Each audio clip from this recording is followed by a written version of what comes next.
সপ্তনে মানে মনে নাক টানা একটা কাম হইলো এই ধান ভাঙানি কাম। হাসান আমি বন্ধুরা কমেন্ট করে জানাবেন। মানে চাইল কর্য করে 2-4 দিন 2-4-5 কেজি না খাওয়া পর্যন্ত আর ধান ভাঙাবার যাবার মন ধরে না। কথাটা হাসান আমি কমেন্ট করে জানাবেন। আসসালামু আলাইকুম, নমস্কার বন্ধুরা, কেমন আছেন? নিশ্চয়ই ভালো আছেন। সবাইকে শুভ সকাল। মানে আজকে সকাল সকাল গেতাছি ধান ভাঙাবার।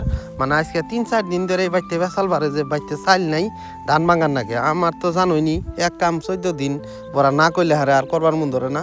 তো আজকে ইনশাল্লাহ কইলাম যে আজকে আর বই থাকলে কাম হবো না, কারণ 2-3 দিন ধরে চাইল কর্জ করে খাইয়ে বর্তমান চাইল নাই। তো বাইতেও হুয়ে থাউন যায় না, মানে ক্যাশ ক্যাশ শুনোর নাগে। তো ভাবলাম যে আজকে ফাইনালি ধানটি ভাঙাই নিয়ে আমার একটা তাও ফেতনা শেষ হবো।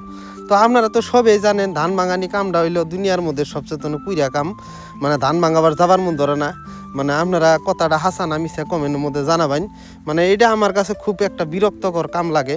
তো রাস্তা দিয়ে গেতে সময় এই যে সালাম ভাইয়ের দোকান বাজলো, কইলাম তাইলে একটা সিগনেচার খাই।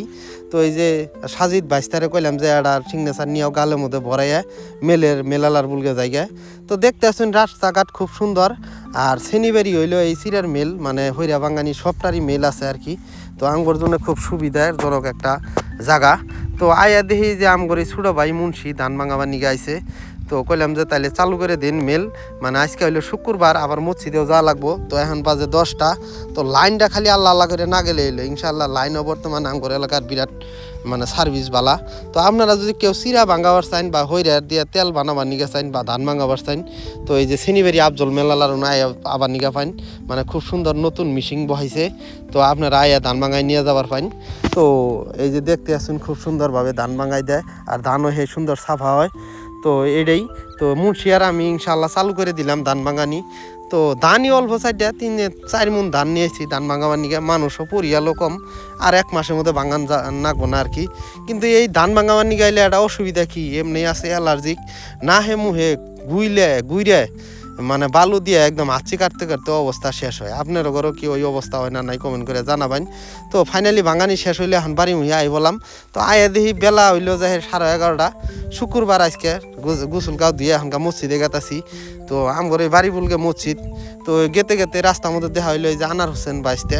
তো গুটি গুটি পাই আনার হোসেন বাইসতেও গেতাছে মসজিদে, আরো আঙ্গর অসিত ভাই। তো গল্প জমাইতে জমাইতে মসজিদে আয়া পাইলাম। তো মসজিদে এখন আয়া পাইলাম আমি মসজিদের মধ্যে ঢুকমা। আমগর বাড়ির তো হাইস্ট 200 মিটার ফাঁকে হইলো মসজিদটা মানে নতুন করে বানানো হয়েছে। মসজিদের বহুত কাম বাকি আছে। তো চান্দা ভাঙ্গনির চুলা হইতেছে, ফাঁকে ফাঁকে আমরা চান্দা কালেকশন করবার যাইনি। মানে আমগর এলাকার সমাজবাসীরা মিলেই মহল্লাবাসীরা মিলেই আমরা এই মসজিদটা বানাইতেছি। দেখতে আসুন মানে জিহানি আমগর শক্তি আছে ওই হিসাবেই বানাইতেছি। তো সবেই চান্দা ভাঙ্গুরি দিছে ইনশাল্লাহ।